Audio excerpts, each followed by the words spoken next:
In Flower, the player controls the wind as it blows a single flower petal in the sky.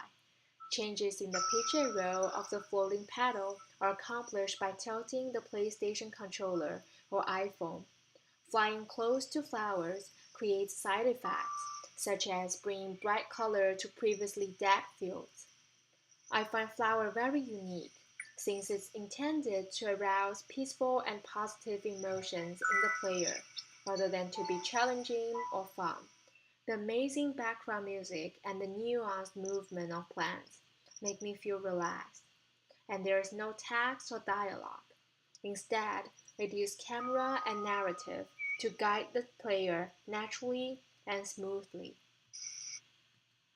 In terms of educational application, I can see it to be used as a way to help students develop peace of mind or awareness of the beauty of nature in informal learning environments. Jenga is a physical game that can be played alone or with friends as you try to take blocks away from the structure without it crashing. The game uses only small wooden blocks to be stacked 3 in a row as players pull blocks as shown in this clip. Educators can use Jenga in team building exercises, as when students do not act as a group, they have to take more pieces away from the structure. If the structure were to fall, it could signify the falling out of their group, and students can physically see the amount of times they've argued through the blocks pulled. Jenga can also be used in science classes. For example, they could go over concepts of structural engineering for when architects and engineers create buildings that need to stay stable during natural disasters. With such a simple concept, this game has brought joy and tears to people for years.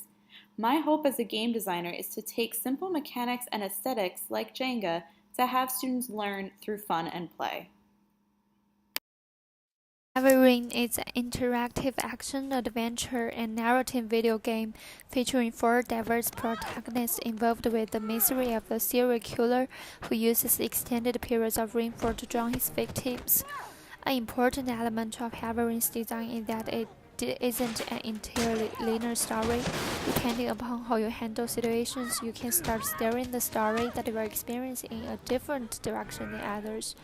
The choices of players makes or the actions performed or not performed will affect later scenes in this game, but there's no immediate game over.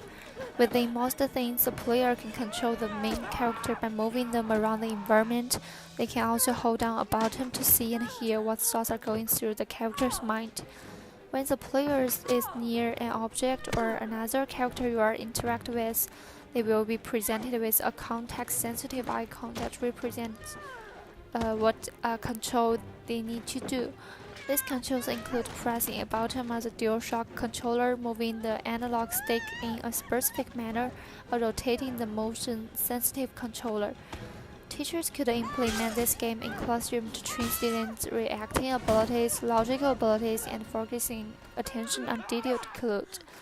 As a game designer, we could also learn how to combine these 3 effects with narrative video games and to create an immersed gaming environment to make it more attracting and absorbing.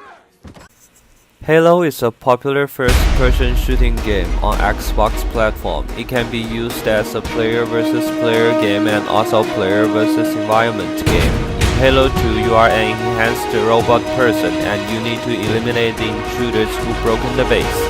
The settings of the game is pretty simple and similar with other shooting games. At the very beginning of the game, new players are able to take a tuition lesson. During the game, players can pick up other robots' weapons and to change their original one and can also jump, hit, etc. The moment that most interested me is the moment that I shoot other enemies. There is a sense of successfulness. But when I was playing Halo, I felt very dizzy. It is very hard to adapt for those who use a controller to play games for the first time. In education aspect, it is really helpful for practicing player agility and reaction. You might crash into an enemy at the corner or the first stair and you need to eliminate it immediately. It is also very helpful for armies to train their soldiers. When a bunch of friends plays as a team, it is really helpful for them to tighten their friendship and enhance communication. Assassin's Creed is a series of emergent behavior and simulation game runs on PC, PlayStation, and Xbox platforms. The player is going to accomplish various assassination missions without being killed. There are countless ways to complete the mission.